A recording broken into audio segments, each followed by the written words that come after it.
ছাত্র শিবির রক করছে, ছাত্র শিবির এ করছে সে করছে, শুধু শুধু জামাত শিবির বিরুদ্ধে কথা বলবেন আর হাঁটিয়াটে নির্বাচন চাইবেন। এই বাংলাদেশের মানুষ কি পেয়েছে প্রশ্ন করলে কেউ কিছুই বলতে পারেন, বলতে পারেন আমরা মুক্তিযুদ্ধ পেয়েছি। 15-20 বছর তো কথাই বলতে পারি নাই। মুক্তিযুদ্ধ না হলে তো আমরা বাংলাদেশে পেতাম না, 24 না হলে তো আমরা বাংলাদেশের স্বাধীন সর্বমত এরকম সুন্দর বাতাসে আমরা পেতাম না। আগামী দিনে নির্বাচনে জামাতের অবস্থানটা কি হবে একদমই স্পষ্ট পরিষ্কার। হাঁটতে গেলে এই ভাইকে বললাম, ভাই কি অবস্থা? আরে ভাই আর বললেন না তো, ফ্যাসিস্ট তো আপনি কোনটা কথা? ভাই আমরা তো জামাত শিবির। এইভাবে যে জামাত শিবিরের রব চতুর্দিকে যেভাবে উঠা শুরু হয়েছে গত 1 বছরে, তাদের যে সামাজিক কাজ আপনি তাকিয়ে দেখেন। জামাত ইসলামের যে আমির ডাক্তার শফিকুর রহমান সাহেব, তার যে সামাজিক কাজ, কোথাও আগুন লাগছে তিনি প্রেজেন্ট, কোথাও আপনার লোকজন বন্যায় তলিয়ে যাচ্ছে সেখানে তিনি প্রেজেন্ট।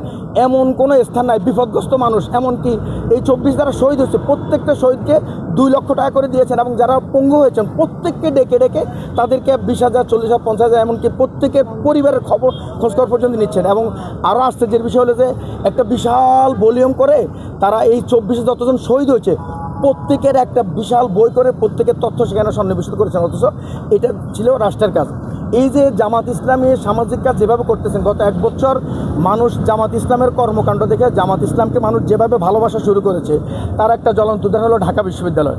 ঢাকা বিশ্ববিদ্যালয় গত 1 বছরে ইসলামী ছাত্র শিবির যে সকল সামাজিক কাজ করেছে, এই সামাজিক কাজ করে দেখে এটা তো পাচ্ছে অক্সফোর্ড। এখানে তো ছাত্র শিবির বলতে কেউ কোনো কিছুই জীবনে পছন্দ করতো না। এখানে বাম, রাম, বাগচাষ বা আদার শাহবাগী বলে এদেরকে চিনত, যারা ঠিকমতো গোসলও করতো না এদেরকে লোকেরা চিনত। কিন্তু গত 1 বছরের ইসলামী ছাত্র শিবিরের কর্মকাণ্ডে সাধারণ ছাত্ররা এত বেশি আকৃষ্ট হয়েছে, এত বেশি খুশি হয়েছে, যখন ডাকসু নির্বাচন শুরু হয়েছে সকল বাম, রাম, এমনকি ইন্ডিয়ান পন্থী প্রত্যেকে একজোট হয়ে ছাত্র শিবিরের বিরুদ্ধে প্রচারণা করার পরেও ব্যাপক লোকজনের ছাত্রের উৎসাহ উদ্দীপনার মাধ্যমে যে ভোট হয়েছে সেই ভোটের মাধ্যমে ইসলামী ছাত্র শিবির পূর্ণ প্যানেলে বিজয়ী হয়েছে।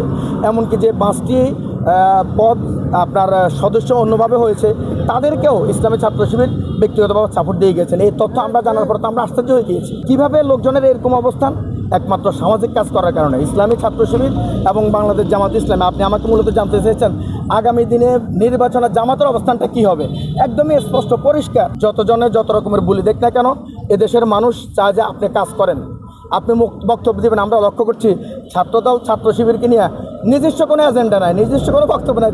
যখনই কথা বলে যে ছাত্র শিবির রক করছে, ছাত্র শিবির এ করছে সে করছে, স্বাধীনতা বিরোধী, অথচ এরা 77 সালে প্রতিষ্ঠিত হয়েছে। এইভাবে নিজস্ব কোনো এজেন্ডা নাই, শুধু জামাত শিবিরের বিরোধিতা নিয়ে তারা আছে। আমরা লক্ষ্য করছি আজকে বিএনপি সহ যারা নির্বাচন উত্তেজনা নিয়ে তারা বিরাজ করতেছে, পরিবেশ তৈরি করার চেষ্টা করতেছে, তারা নিজেরাও এক লাইন সুযোগ পাইলে জামাত শিবিরের বিরুদ্ধে কথা বলে তারা তার অবস্থান তৈরি করতে চায়। অথচ বাস্তবতা হলো বাংলাদেশের মানুষ এইভাবে কারো বিরুদ্ধে কথা বলাটা পছন্দ করে না। আপনি আপনার কাজ করে যান, আপনি আপনার নিজস্ব কর্মসূচি উপস্থাপন করেন, সেই কর্মসূচি যদি লোকজন গ্রহণ করে, লোকেরা যদি স্বতঃস্ফূর্তভাবে চায় যেভাবে ফ্যাসিস্টকে তাড়াইছে সেভাবে আমরা নির্বাচন আদায় করে নিতে পারবো।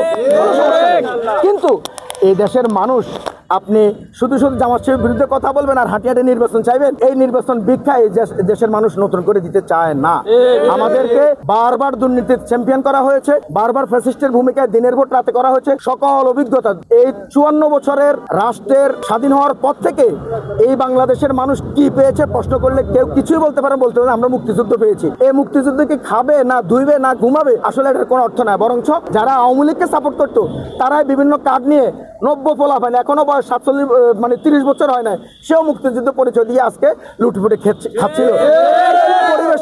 এরকম পরিবেশে ফ্যাসিস্টরা যখন চলে গেছে, এখন আবার এই গত 1 বছর আবার কেউ নতুন করে নির্বাচনে আসার জন্য কি চাচ্ছেন, সেই মুক্তিযুদ্ধের বক্তব্য। আরে মুক্তিযুদ্ধ তো আমরা, মুক্তিযুদ্ধ না হলে তো আমরা বাংলাদেশে পেতাম না, এরপরে 24 না হলে তো আমরা বাংলাদেশের স্বাধীন সর্বমত এরকম সুন্দর বাতাসে আমরা পেতাম না। এভাবে কথা বলতে পেরেছি বিগত 15-20 বছর তো কথাই বলতে পারি নাই। সাধারণ কোনো মানুষ এই যে চতুর্দিকে হাজার হাজার লোক এখানে দাঁড়িয়ে গেছে, কি জন্য দাঁড়িয়ে গেছে? খুব সুন্দরভাবে তারা নিঃশ্বাস নিতে পারতেছে, খুব সুন্দরভাবে তারা কথা বলতে পারতেছে, প্রাণ খুলে আজকে দাঁড়িয়ে কথা বলতে পারতেছে। এখানে কোনো বাধা নাই, এখানে কোনো টেনশন নাই। আপনাকে যেটা বলতে চাচ্ছি, এই গত 1 বছরে বাংলাদেশ জামাত ইসলামী যে পরিমাণ সামাজিক কাজ করেছে, তারা যদি তাদের এই সামাজিক কাজ অব্যাহত রাখতে পারে, আপনি নিশ্চিত থাকুন ঢাকা বিশ্ববিদ্যালয়ের চাইতেও আরও অনেক বেশি ভালো অবস্থান জাতীয় নির্বাচনে বাংলাদেশ জামাত ইসলামী করবে বলে আমরা সাধারণরা বিশ্বাস